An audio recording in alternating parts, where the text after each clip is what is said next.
तो कनिष्ठ सहायक के मित्रों, तो जैसे कि आप सभी को जिज्ञासा हो रही थी बहुत ज़्यादा कि मेरिट के बारे में कितनी रह सकती है, ठीक है। तो ये काफ़ी मेहनत करके सभी अलग अलग पद करके निकाल दिए। सभी कुल भर्ती में जो है सामान्य पुरुष के जो पद हो रहे हैं 392, ठीक है ना, जो जनरल के पद हो रहे हैं, और जनरल वुमेन के जो पद हो रहे हैं वो है 81। इसी तरह ओबीसी के जो है मेल के हैं 60, ओबीसी फीमेल के हैं 14, ठीक है। एससी मेल के जो है हो रहे हैं 89 और एससी फीमेल के हैं 24।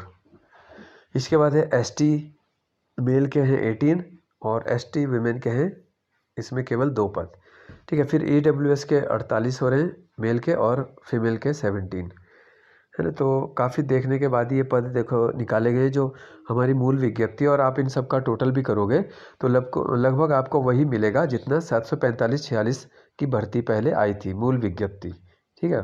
जो कुछ पदों में परिवर्तन हुआ है जो कि थोड़ा ही संख्या में है, बहुत ज़्यादा नहीं है, तो वो मामूली है ना। तो अब बात करते हैं, देखो कि हम जनरल की कहाँ तक चली जाएगी। तो आपने देखा होगा कि लगभग जो आपका अभी 67.18 तक जनरल बॉयज़ को बुला रखा है, ठीक है। लगभग 564 के लगभग रैंक तक आपने देखा होगा वहाँ पे, है ना। तो ये जो है आपकी ओपन में जो है रैंक 1 नंबर ठीक आप ऊपर कर लो, लगभग जो है आपके अच्छे खासी रैंक तक यहाँ पे आने वाला है। तो जहाँ तक मेरा अंदाज़ा है पूरा कि 450-60 तक के वालों का फर्स्ट उसमें आ जाना चाहिए, ठीक है। क्योंकि देखो इतनी मिला के तो जनरल की सीट ही हो रही है। अगर आप इन दोनों को मिला लेते हो, है ना, 300 जो 92 हो रही है अब जनरल की सीटें, ठीक है। महिला की अलग से है 81 सीट। तो अगर आप देखते हो तो 1 अंक जो अभी तक कट ऑफ गई है उससे 1 अंक ठीक आप लगभग ऊपर कर दो, है ना। तो वहाँ तक लगभग 450-60 सीटें ही आपको हो रही हैं। इसी तरह देखो जनरल वुमेन की जो सीट दी है, जनरल वुमेन की जो सीट है इसमें इन्होंने जनरल वुमेन टोटल 125 रैंक तक निकाली है ना, जिनमें से 41 तो जो है ओपन रैंक के अंदर ही आ रखी है। 41 वुमेन जो है वो ओपन रैंक में ही आ रखी है आपके 564 के अंदर तक। इसके बाद जो यानी कि जो वुमेन की जो टोटल सीट हमने 81 बताई है, यानी कि जो 40 वुमेन आएगी वो इन 125 में से ही आनी है, ठीक है। तो कुल मिला के आप लगा लो अब कितने तक आ सकती है, यानी कि जो 125 टोटल वुमेन की रैंक हो रही है उसमें से अब आप लगा लो कि कम से कम पहली लिस्ट में जो है 100 तक का आ जाएगा, है ना।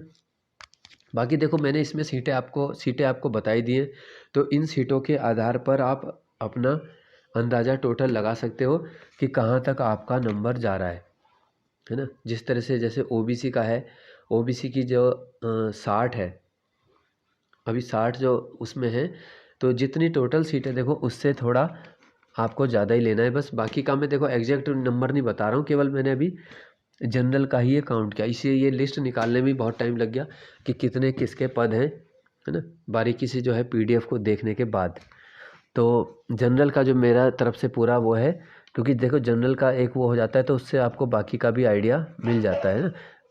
फर्स्ट लिस्ट में ही जो है बहुत बहुत ज़्यादा पद जो है आपके इसमें आ जा रहे हैं, है ना। फर्स्ट लिस्ट में ही आपके काफ़ी आ रहे हैं, इतना तो साफ पता चल रहा है, क्योंकि पद भी अच्छे खासे हो गए और उसके बाद मैंने आपको बता दिया कहाँ तक का आइडिया है, ठीक है ना। तो अभी तो इतना ही है, बाकी जो और अगर इसके बारे में कुछ बनाऊंगा मैं तो आपको बता दूंगा, ठीक है। समय का जितना समय मिला मतलब, तो उसके हिसाब से ये बना दिया मैंने, है ना। फिर और टाइम मिलेगा कल परसों तो फिर किसी और उस पर जो है मैं बताऊंगा आपको, ठीक है। तो फिलहाल आप इसके हिसाब से आप अपना अंदाज़ा लगा सकते हो, इसका स्क्रीन शॉट ले सकते हो कितने पद किस कैटेगरी में हो रहे हैं और आपका नंबर कहाँ तक सेफ हो सकता है, ठीक है। और किसी का अगर फर्स्ट लिस्ट में नहीं भी आता है तो आपको पता है कि इसमें वेटिंग बहुत आनी है, हालांकि फर्स्ट लिस्ट में ही आ जाएगा, क्योंकि बहुत सारे लोग तो देखो जो ऑलरेडी हैं तो वो जाएंगे नहीं जॉब में ज्वाइन करने, है ना। तो बाकी डीवी में तो कम ही बाहर होते हैं, तो इसलिए मेनली जो इफ़ेक्ट पड़ना है वो उन्हीं से पड़ता है जो लोग ऑलरेडी, क्योंकि ग्रुप सी लेवल का है तो पहले से ही कई लोग उसी ग्रेड पे रहते हैं, जैसे फॉरेस्ट गार्ड वाले इसमें बहुत ज़्यादा है ना। तो एक जनरल के उससे आप अपना आइडिया लगा लो, ठीक है। तो वो मैंने आपको बता दिया है ना। तो धन्यवाद आप सभी का।